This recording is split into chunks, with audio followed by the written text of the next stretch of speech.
find it interesting. A kid from Toyama, Japan, who loved to ride bikes, wasn't interested in basketball at a young age. Matter of fact, his first passion was baseball. And folks probably didn't know that. I didn't know that. Do you watching video didn't know that? It's pretty amazing how Rui Hachimura turned out in the basketball scene. Down to three. You can't relax around Boyd. Rui spinning, scoring. And that last turnover by Norvell was the first. Rui Hachimura. Let's take it away. Here's Boyd. As I mentioned in the intro, Rui Hachimura's basketball journey didn't start till 13. And the reason for that is because his friends. His friends kept begging him to play. And at 13, and only just 5'5", by the way, he decided to go ahead and pursue his basketball career. And as it turned out, it was a great decision. As Rui was growing to his own as a player, height-wise, mentality-wise, body-wise, he was killing it. But he wasn't getting recognized for his play until he played and participated in the U16 in the FIBA. And that's where the Gonzaga assistant coaches recognized that this is a special talent and we cannot just let him walk out the door. So on November 20th, 2015, Rui Hachimura decided to play for Gonzaga. And it was crazy to me that he was only a 3-star prospect. So part of the reason Rui decided to commit to Gonzaga is because Spokane, Washington felt like Toyama, Japan to Rui. And that was definitely a big deal, especially from a kid that's from a different country. You definitely want to get accustomed to wherever your next stop is going to be. And I know it was definitely a challenging time. Not only was it challenging getting accustomed to the different atmosphere, Rui also had a tough time understanding the English language. And now, that was very, I wouldn't say problematic, but it was definitely challenging for the coaches at Gonzaga to effectively communicate to him, like, you blew a coverage, you did this wrong. And then his response was lost in translation because ultimately he just didn't understand what was going on. Also, this would be a perfect time to bring this up. So when they were trying to communicate to him that he blew a coverage, Rui didn't understand. And so the coach, Mark Few, who's the head coach of Gonzaga, he told him he made a dumbass play. And that man Rui thought he was comparing to DeMontis Sabonis. Since Gonzaga was already a stacked team, Rui really didn't see that much time. His first 2 years there, especially his first year, he had to get used to the physicality of the college game because his teammate Killian Tilly describes as him not wanting to impose his will on the game because he felt like he was hurting him and he didn't want to feel like he's upsetting the opposing teammates, which he had to grow out of, and he did. Once he grew out of it, his minutes up from 4 minutes to 20, then 20 to 30. And that's when we see the rise of Rui Hachimura. Pressure by the Knights, easily broken by the Bulldogs. Rui end-to-end for two. How strong was that? I mean, that was all strength and athleticism there. Look at the strength. Too strong. And the tip.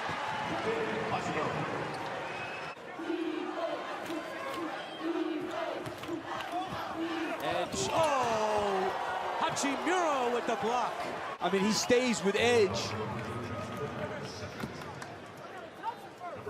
That was a great defensive play.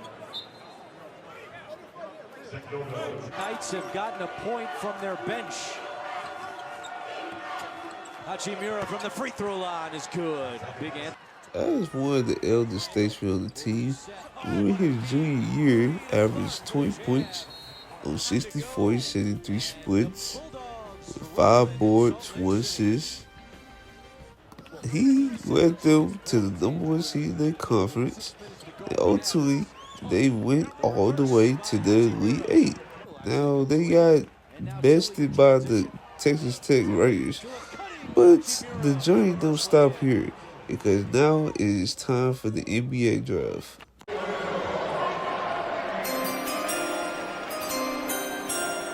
With the 9th pick in the 2019 NBA draft, the Washington Wizards select Rui Hachimura from Toyama, Japan, and Gonzaga University.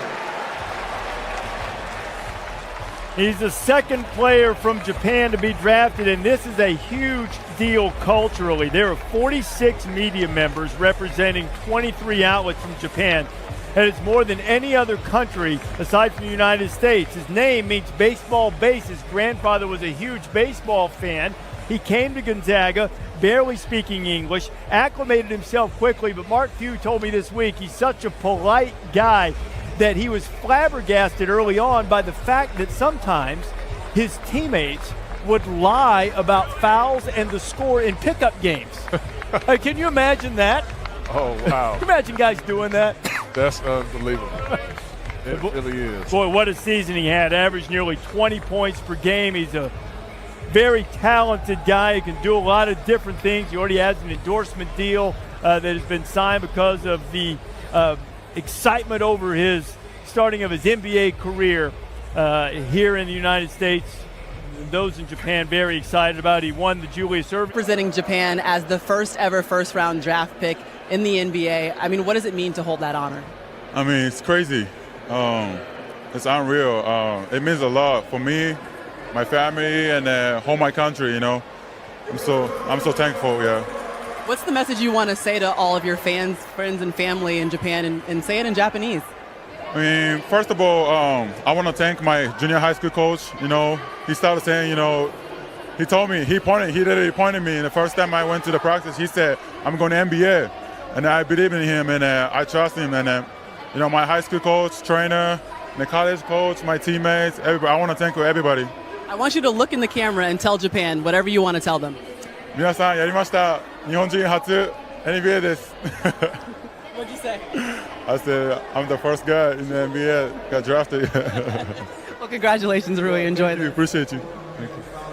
Many people believed that he was going to be the next Kawhi. He was a bit slower. He was basically around the same size, probably like a little bigger. But the thing is, from Rui, he didn't study Kawhi until he heard about it. His favorite player is... My favorite player growing up, and when I started playing basketball, I watched you a lot. I use on 2K. I try to copy your moves and everything. Thanks for being an inspiration, and I'm so honored to be here to wish you a happy retirement and good luck on the new adventures. So yeah, from Rui, his favorite player was Melo. And I can see a little bit of Melo in his game. He's just a little stiffer, and he fits the mold like Kawhi. Isk. So yeah, moving on to his rookie season.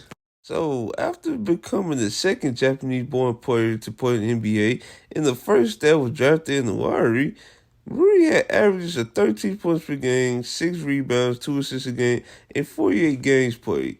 Now that could have been higher, but yeah, you know what happened. The shutdown happened, and the Wizards wasn't really a good team to make it far in the bubble. So yeah, they played a couple games and they was out. So yeah, but that don't take away from Rui having a solid season and a solid foundation to build upon his arrival in the NBA. Jumping the passing lane and finishing. Which is tough to do. I mean, you usually see those plays where you're in a man-to-man defense. Bryant underneath to Hachimura. Good hands by Rui to catch that bullet pass from TB. Hachimura goes baseline. Rui to the reverse, puts it in. He was telling him the good spot to grab food after the game. Now, he actually asked me, do I like my job? And I said, it's unbelievable. On that possession, he didn't even really have to use it because he had the smaller defender on IT guarding him, but it's been effective tonight. Hachimura. Ojale has it swatted away by Bryant. Here comes Rui. Hachimura off the glass. In the front, Vucevic, and Bertans comes over for the steal. Has to do a better job reading that defense on that. Ooh, Hachimura going right at the rim. So great offset by the Orlando Magic offensively. The alley-oop to Hachimura from Camouflage Nikes. Hachimura left open for three, and Rui knocks. A switch here. Bryant finds Hachimura along the baseline for the dunk. Great. They put up the most points, tied with Milwaukee per game, but they can't play any defense. Dead last in rating. With 2 to shoot, and they're going to have to force a shot on the baseline, and down it goes. Smith pounding him, nearly ties him up. Shot clock down to 4. Now they take it away. What's up? They do, and time for Hachimura. He'll be out for at least 3 weeks. Smith along the baseline, leaves it off for Hachimura, who's able to put it in.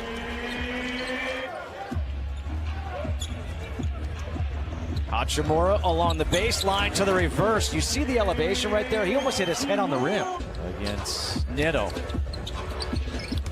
Rui, step back against Tobias Harris, and that's what he is so good at. Harris wasn't always known as a defensive player. He's really stepped it up, and he's passionate about his defense, and he wants to play great D. Tell me a little bit about the landscape of the teams around. Smith to Rui. Rui gets Embiid moving backwards. There's the pull-up. Simmons knocked away by Bonga. Look ahead, look ahead. Smith trying to find Hachimura. There he is. And look at that. They play hockey in this arena. A little back check by Bonga. I tell you, it all comes down to defense. So after that solid rookie campaign, Rui Hachimura made second team all-rookie. Now, he did beat out guys like the number 3 overall pick, R.J. Barrett, who stunk his rookie season, but picked him as the season went on. DeAndre Hunter, who I still believe in to this day. Folks probably still gave up on him, but I haven't. He's pretty good. Darius Garland, he had a bad rookie season, but he one of the best PGs in the league now. Jackson Hayes didn't understand the pick. Jared Culver, I thought he was going to be all right, but his jump shot is still, to this day, is clunky, and yeah, that just ruined team spacing. But he's still only 24 years old, so he still have time to get back in the league. But yeah, Rui Hachimura beat out all these guys that was drafted in front of him. So one of the goals in Rui's second season was to become a 3.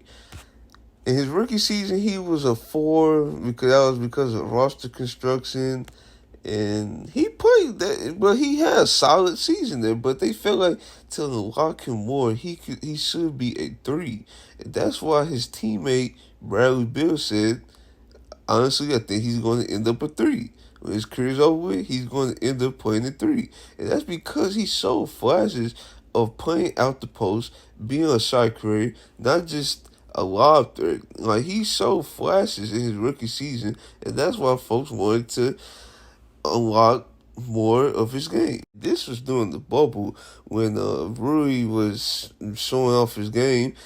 Jared Dudley, who was playing for the Lakers at the time, he seen how Rui Hachimura played, and he stated that out of all the rookies, the most slept on is Rui Hachimura. He's really a 3 at the 4 position, has a lot of Kawhi in his game. Super skilled, tough, and aggressive. Wizards found themselves a young star in the future.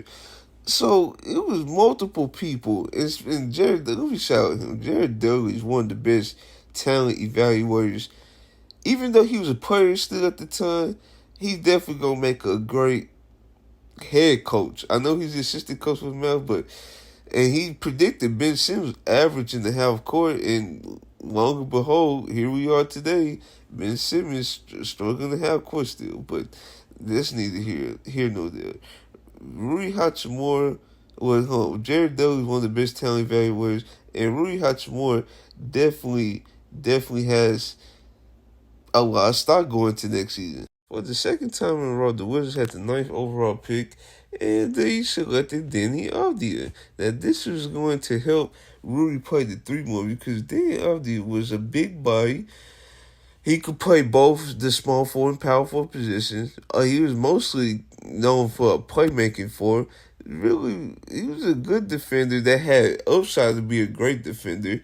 Nobody didn't know he had this good of defense. So yeah, the Wizards was doing good moves to help Rui start create more. So this wasn't the only move they made. They also traded for one of the best PGs of all time. Trade in the NBA. Quite a headline anyway. Rockets have agreed to trade Russell Westbrook to Washington for John Wall and a protected first in 2023. Wall hasn't played since the day after Christmas of 2018 and has 3 years and more than $132 million left on his contract. Westbrook joins a Wizards team built around Bradley Beal, who averaged the 2nd most points in the NBA last season and yet somehow is still woefully underrepresented in terms of all NBA teams in my estimation. Washington also has a sharpshooter, Davis Bertans, who got paid, was coveted this offseason. Lottery picks in the last couple of years, including Denny Avdija. Steve, do you think it's a playoff team? Yes. I agree. Right. The Wizards picked up Dan Avdija. They picked up Russell Westbrook. They got a solid team around them. They still got Bradley Beal. They re-signed Davis Bertans. It's time for Rui Hachimura to go ahead and go crazy in second season. What? What? How? So, yeah, this wasn't a good start to his second season. When I first found this out that he had pink eye in both eyes, I'm like, I had to tell multiple folks about this because I understand getting it in one eye. I had it in one eye before when I was younger, but getting it in both eyes is nuts. After he recovered, he picked up where he left off. Oh my goodness, Rui Hachimura. Front row. Here's the missed layup by Bill. How about this putback by Rui? Yeah, when Rui got back on the court, I saw the vision of him being the shot creating 3. Him and Russ with this mid-post area PNR they had going on where Rui sets the screen, then pop out of it and shoot from the mid. That was a good play. Then also him getting touches at the mid-post and operating there. Those was like great developmental plays right there. And I seen the vision. They was giving the ball, let him work, but it was to an extent because the touches were ultimately going to Bradley Beal than Russell Westbrook. That may have hurt to a degree, but he showed his worth in the playoffs though. Oh yeah, before we get to the playoffs, dude, this Wizards season was very strange, odd, and unlucky. Russell Westbrook at the beginning of the year, he was recovering from that hamstring injury he sustained in the playoffs last season. Bradley Beal late in the season had hamstring problems. Thomas Bryant tore his ACL at the beginning of the season. They had a revolving door big man of Alex Lynn, who else? Mo Wagner, Robert Lopez. And it was very strange. Like at certain moments, Alex Lynn would start. Other moments, Mo Wagner would start. And then Alex Lynn would start. Like it was very weird. Then they would use all 3 of them in one game. Rui, he missed time. Avdija, which is unfortunate, he would have probably been valuable in this series. He fractured his ankle late in the season. And let me see, is that it? This season for the Wizards was very unlucky for them. And also, Russell Westbrook became the undisputed king of the triple doubles, breaking Oscar Robertson record. That was set in place for what 4 or 5 decades. Like, that's impressive. Shout out to Russell Westbrook. His playoff debut averaged 14 points, 61% from the field, 60% from three. That's a great playoff debut. Not too shabby at all. And they was able to win a game against the first seed Sixers, and that's due to the part that they had to deploy the Hackman strategy, which worked. And Joel B, who messed up his knee late in the season, had complications with his knee, so he had to sit out the rest of the game. But they were still able to win a game. Bradley Beal shot 21% from three. Like I said, he had hamstring problems. That didn't help. Russell Westbrook never was known as a three-point shooter, and he shot bad from three. So, yeah, you can't win like that. But at least they got a game, and they have something to build upon next year. Now, in the 2020 Olympics, Rui Hachimura, he sold out for his country, averages of 22 points per game, 6 rebounds, 2 assists, and he got a season to prepare. Since Japan, they was like early exits from the tournament, unfortunately. So what happened this season? First thing first, the Wizards fired Scott Brooks after 5 seasons. It was a bunch of losing going on around that time, so there's really not much to say about that. Then, basically a month later, the Wizards hired Wes Unseld Jr., the son of Wes Unseld Sr., who won a championship for them in the 1970s. And he basically their best player in franchise history. But yeah, back to Wes Unseld Jr.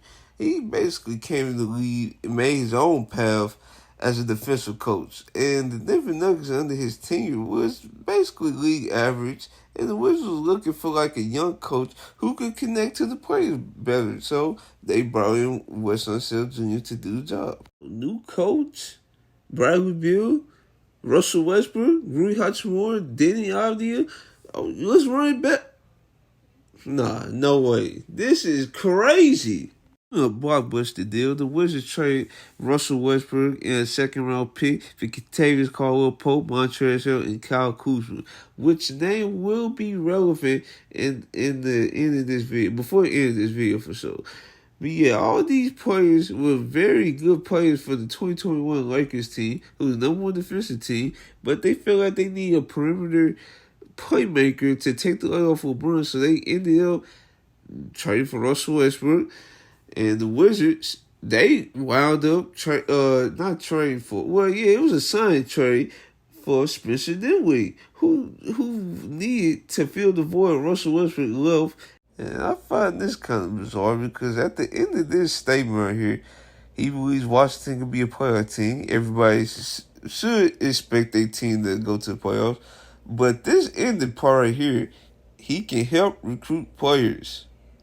So you tell me this right now, John Wall, Bradley Beal, you think you have more pull than Bradley Beal, who is definitely a better player than him and very well liked around the league. Like, I don't see no problem with folks having with Bradley Beal, but this was insane. Yeah, let me not forget about this because the Wizards also drafted Corey Kispert, sharpshooter from Gonzaga, who definitely could play a major role in the Wizards offense, especially as a rookie and as a backup too to KCP.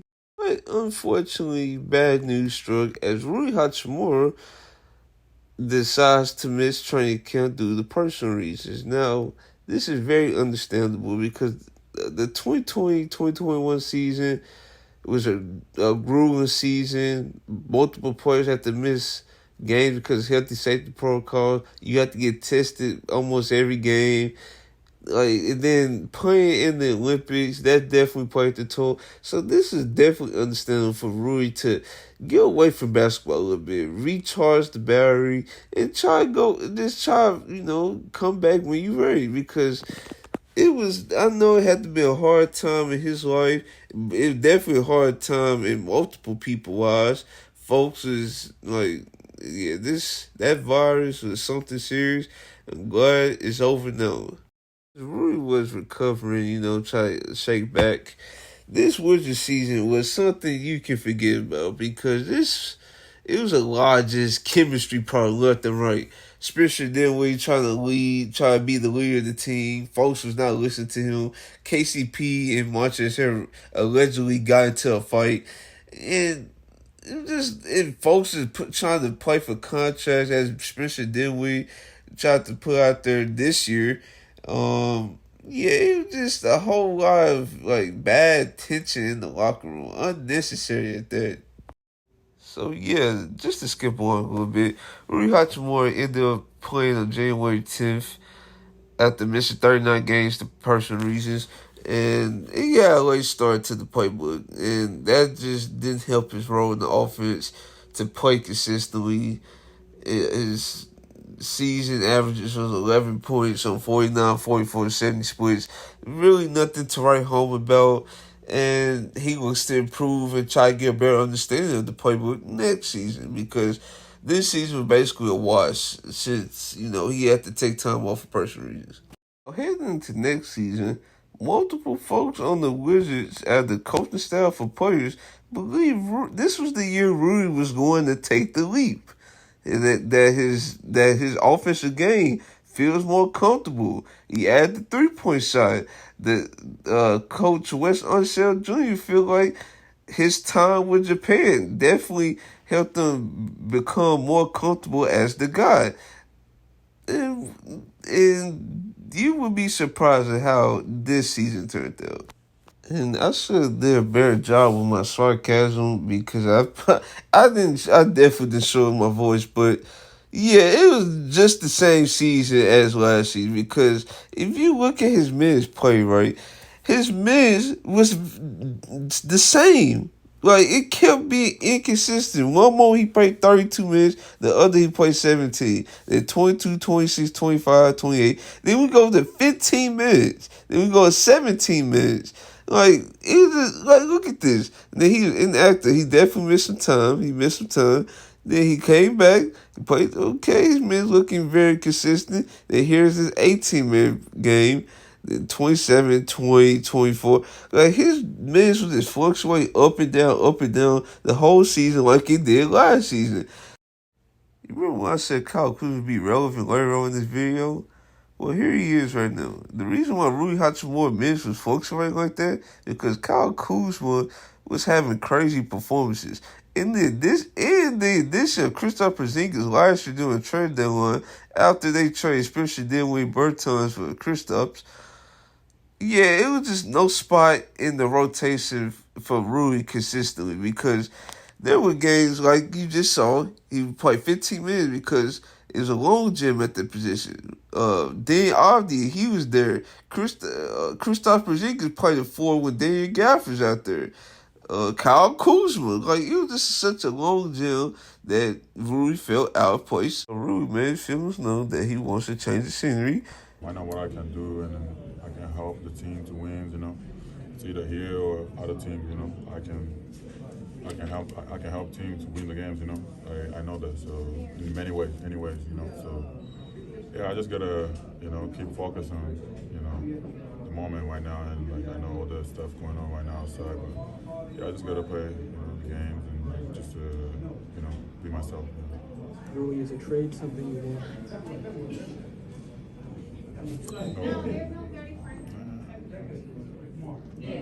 know.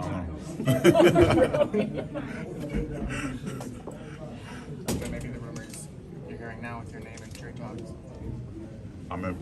I just want to be somewhere that wants me as a basketball player, and I want to be somewhere that like my game, Well, Rui got his wish because January 23rd, 2023, the Lakers traded for Rui Hachimura and they sent Kendrick Nunn and 3 second-round picks to the Wizards. Now, this trade definitely benefited both Rui and the Lakers. Let's start with the Lakers. The Lakers, they had too many guards on the team. Nunn, Patrick Beverly, Russell Westbrook, then Schroeder. It was just too many guards, and they had to get rid of one of them to get a wing like Rui Hachimura. And for Rui Hachimura, the reason why this benefit him, it give him a chance on the biggest stage in LA to flourish, to get his name out there, and we'll see how this goes. And so here's Rui, and here is Anthony Davis. They just announced that the two of them are entering the game. So with the more defined role and basically more minutes that he deserved, Rui Hachimura had a pretty solid finish to his fourth season in the league. Now, his averages with the Lakers is not going to stand there because he only averaged like 9 points per game. But his defensive lead was very noticeable, especially at times the Lakers needed it the most. When LeBron James went down on March 1st against the Dallas Mavericks, folks thought it was gloom and gloom. Folks didn't think the Lakers were going to make the playoffs. But guess what? Guys like Rui, Vando, Malik Beasley, Reeves, AD, and many others. Wayne Gabriel stepped up at times. Like, it was a bunch of role players, including Rui, that helped us get to the play-in and ended up winning the first play-in game against the Timberwolves, and which led us to the dance against the Memphis Grizzlies. Hachimura down the lane. Rui Hachimura, what a game. Handoff, Reeves whips it. Hachimura, the pull-up pop. That's smooth. So, yeah, Rui Hachimura just basically proved that his first series ever in the league against the Sixers wasn't a fluke, because he came out guns blazing to a stellar 29-point performance where he basically just took over the game in the fourth quarter with LeBron and Anthony Davis on the court. That is very, very impressive. To do that in your second ever playoff series, and then your first one as a Laker, that's special, dog. That's special. Rui ultimately continued his dominance in the first round with averages to finish out the round on 14 points, 57 from the field, 52% from three, on almost 4 attempts a game, and 83% from the line. That was very impressive first round, but the second round was definitely a different story since the Golden State Warriors ran more of a motion offense, which didn't fit Rui Hachimura's skill set on defense because he's not known as someone that's going to chase you around screens. He's more of a body that helps you in the post. And let's go to the next series where his series numbers and minutes picked up. So, yeah, Rui in this series definitely had more of an impact than the second one versus the Warriors. Because in this series, he had to guard Jokic while AD had to be the help defender in this situation. Since AD don't have the frame to buy up Jokic in the post, and yeah, it had to be done. Now, Rui Hachimura in this series should have started, but he only started one game, which is pretty wild because he was the best post defender we had. Sorry to say that. But yeah, he was more of a slasher this year compared to the first one versus Memphis, because Jokic is not the best paint defender, rim protector. So the Lakers coaching staff definitely wanted him to attack the basket way more, which he did. He averaged 15 points on 52% from the field and 33% from three. So listen, he did his part this series. Ultimately, the Lakers couldn't get a win since they ultimately got swept this round. But yeah, Rui Hachimura, in conclusion, he has had a very up and down career, to say the least. The moments that it be looking up for him, that he's going to be taking his next leap, he either get hurt or he have to take personal time off. It's very unfortunate for him, because his potential is unlimited. Like, he got a post game, he can pump fake, he go left and right, he can power you to the rim. Like, he got the offensive, and his 3-point shot is up and down. It could be better, but Yeah, like his potential is unlimited. It just certain weird like factors that has been hindering him, and also you could say playing time and role is towards the end of his Wizards run because the Wizards have basically a long jam at the wing spot, so it was no need for him no more. And yeah, I just hope Rui Hachimura ultimately gets paid by the Lakers because teams are going to be looking out for his services if the Lakers don't seem to be willing to match his asking price. And they say his contract price range is around like 13 to 16 million. So I hope he come back with the Lakers. He definitely thrived here at moments with the Lakers and actual role that was given to him. Now it just if it comes down to like Rui Hachimura playing for another team, I'm still gonna support him. But it's ultimately the Lakers at the end of the day. But yeah, that's all I got.